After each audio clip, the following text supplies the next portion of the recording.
हरियाणा के मुख्यमंत्री नायब सिंह सैनी ने आज पलवल में आयोजित धन्यवाद रैली को संबोधित किया।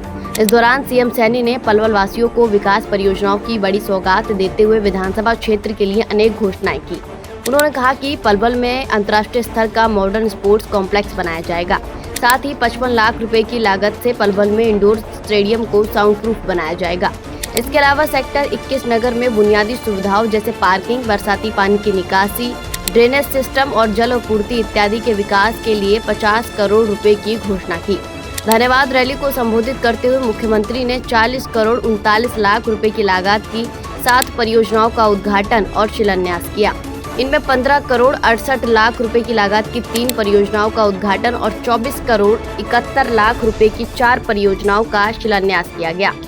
सीएम नायब ने पलवल विधानसभा क्षेत्र के ग्रामीण क्षेत्रों के विकास कार्यों के लिए भी अलग से 5 करोड़ रुपए की घोषणा की।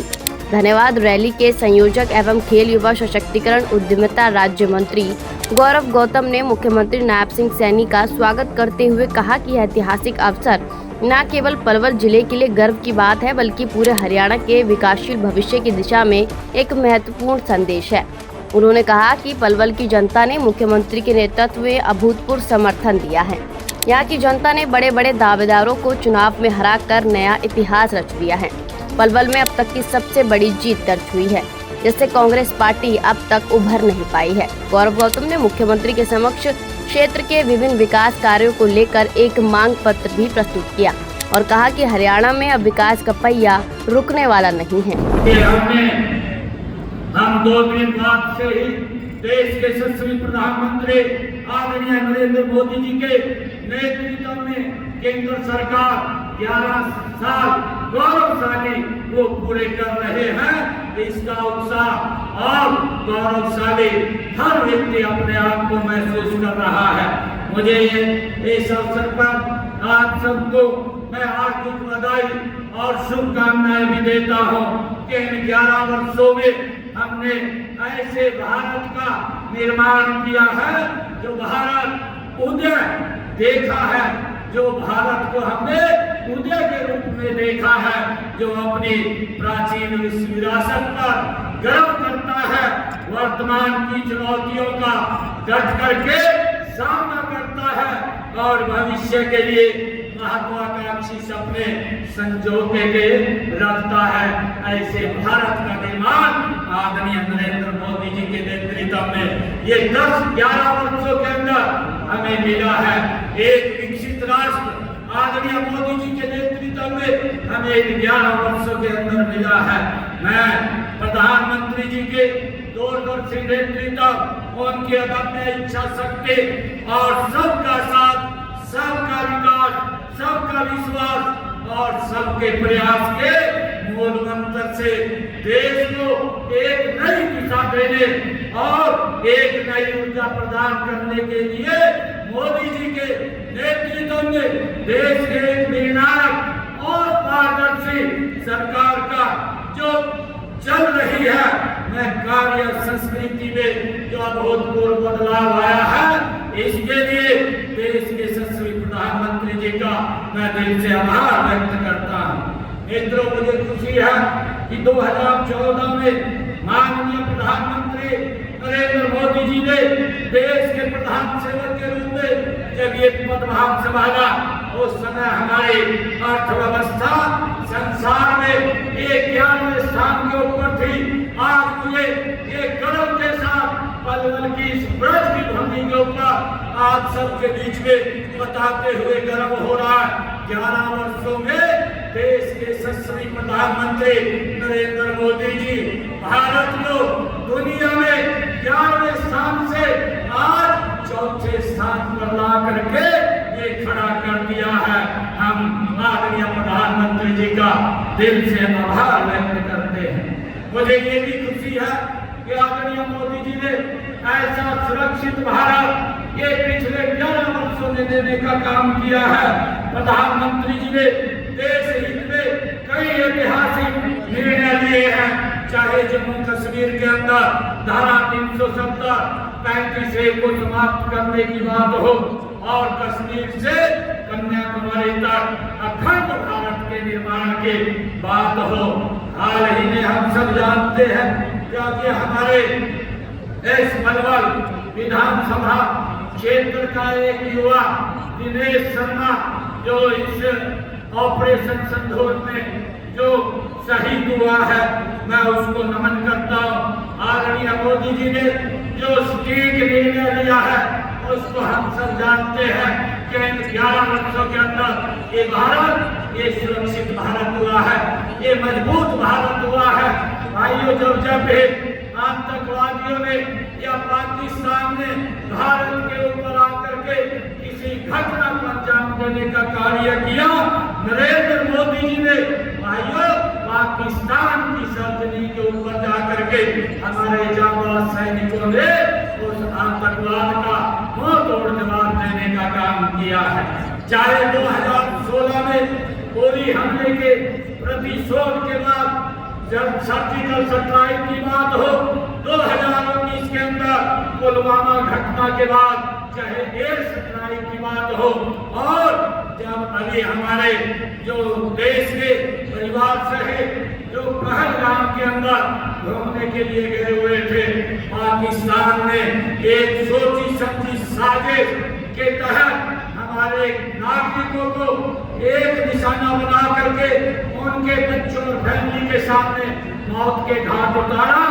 आदरणीय मोदी जी ने स्टेट ऑपरेशन करके जो हमारा सिंदूर ऑपरेशन लॉन्च करके पाकिस्तान की सरजमा पर जा करके जहां आतंकवाद जन्म लेता था, जहां आतंकवाद बनता था, उसको नेस्तनाबूद मट्टी में मिलाने का काम ये आदरणीय नरेंद्र मोदी जी ने किया है। ये सशक्त और मजबूत भारत है। भाइयों, मैं आज आपके बीच में एक बात और कहना चाहूंगा। एक कांग्रेस के एक बड़े नेता अभी हरियाणा के अंदर आए थे।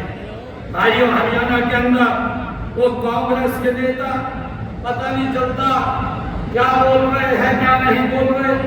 मैं राहुल बाबा आपको कहना चाहूंगा कि जब तक आपकी तिजोरी में वो हमारे हरियाणा के लोगों के पैसे को लूट करके आपकी तिजोरी में भरने का काम करते थे, तब तो आपको वो घोड़े, वो रेस वाले घोड़े दिखाई देते थे।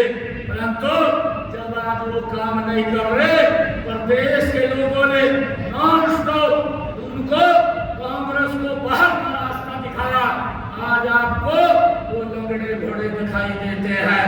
आपको ये बात कहने के लिए आप कांग्रेस पार्टी राहुल बाबा को देश के लोगों से माफी मांगनी चाहिए।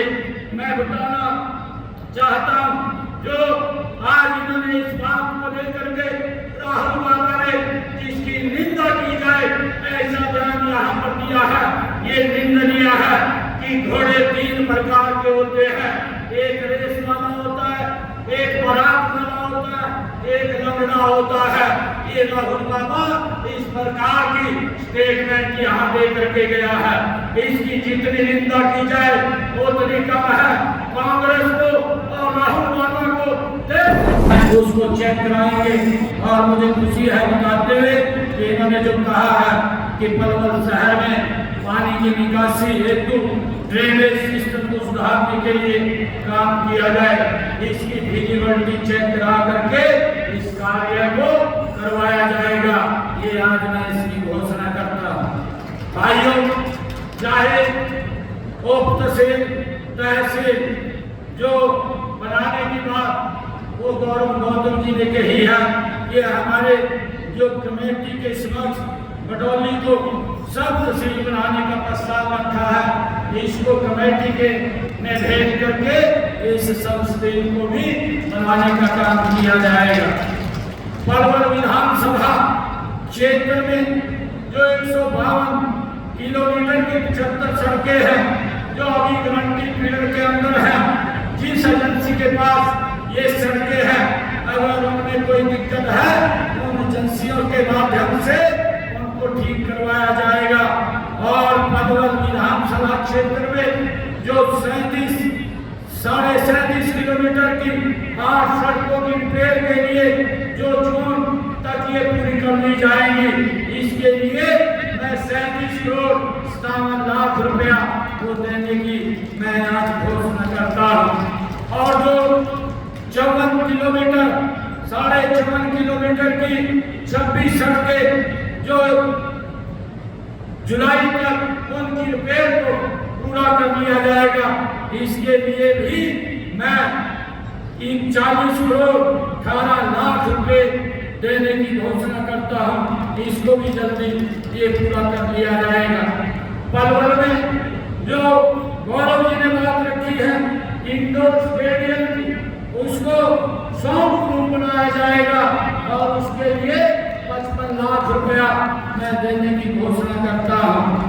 और जो जनौली डिस्ट्रीब्यूटरी के RD2M साधन पर टैक्स रेगुलेटरी का प्रतिस्थापना किया जाए, इसकी बात गौरव जी ने कही है, इसको भी बनाने की घोषणा करता हूँ।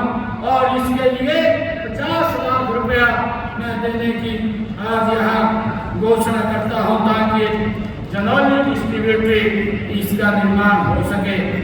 और मैं 5 गांव में जो अलीका से कैराका, जो गांव देवपुर से रायपुर और पलवल लिंक ट्रेन पर गांव महेरवा और गांव कैराका से अद्दूपुर तक जो विया ब्रिज लगाने की बात वो गौरव जी ने की है, इसके लिए मैं 13 करोड़ रुपया देने की घोषणा करता हूँ, ताकि ये जो विया ब्रिज है ये लग सके और यहाँ लोगों को इसका लाभ मिले।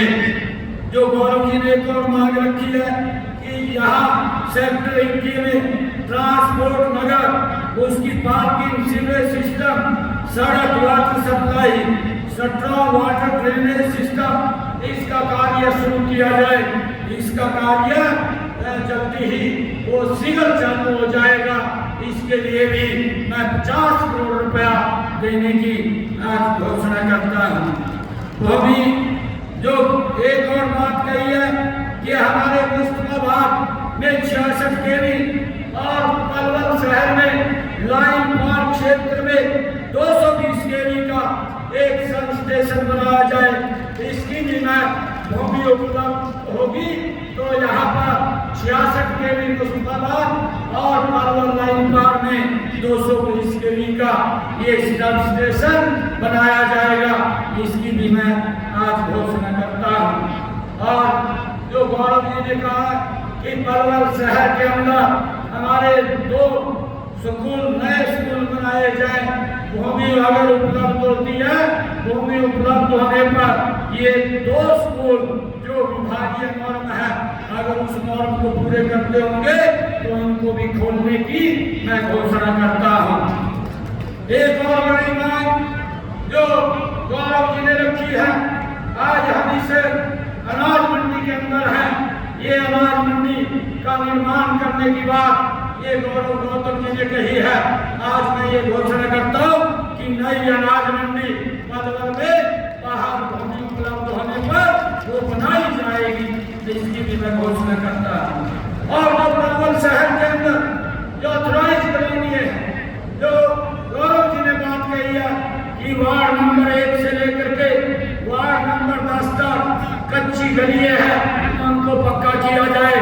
मैं इन सब वार्ड नंबर 1 से लेकर के वार्ड नंबर 10 तक जितनी भी गलियां कच्ची हैं वो सब गलियां पक्की की जाएंगी, इसकी भी मैं घोषणा करता हूँ। भाइयों, पलवल में एक अंतर्राष्ट्रीय स्तर का मॉडर्न स्पोर्ट्स कॉम्प्लेक्स वो भी बनाया जाएगा, इसकी भी हम घोषणा करते हैं। पलवल विधानसभा क्षेत्र में गांव के अंदर जो सामुदायिक भवन है उनके निर्माण के लिए मैं अलग से 5 करोड़ रुपए देने की घोषणा करता हूँ। भाइयों, पलवल विधानसभा के ग्रामीण क्षेत्रों के विकास के लिए अलग से और 5 करोड़ रुपया मैं देने की घोषणा करता हूँ। और एक और जो आगरा नहर की पटरी पर सड़क का विस्तार जो बात कही है उसकी विजिबिलिटी चेक करा करके उसको भी बनवाने का काम किया जाएगा, उसके लिए मैं आज एक घोषणा करता हूँ। भाइयों, ये सरकार तीन गुना गति से आगे बढ़ रही है, गति से काम कर रही है। भाइयों, विपक्ष के लोग जो इधर उधर की बात करते हैं, उनके पास कुछ बोलने के लिए नहीं है। हमने जो अपने संकल्प पत्र में जो बातें कही थी, उन बातों को भी हमारे संकल्प पत्र में 217 वायदे अभी विधानसभा में हमने किए थे।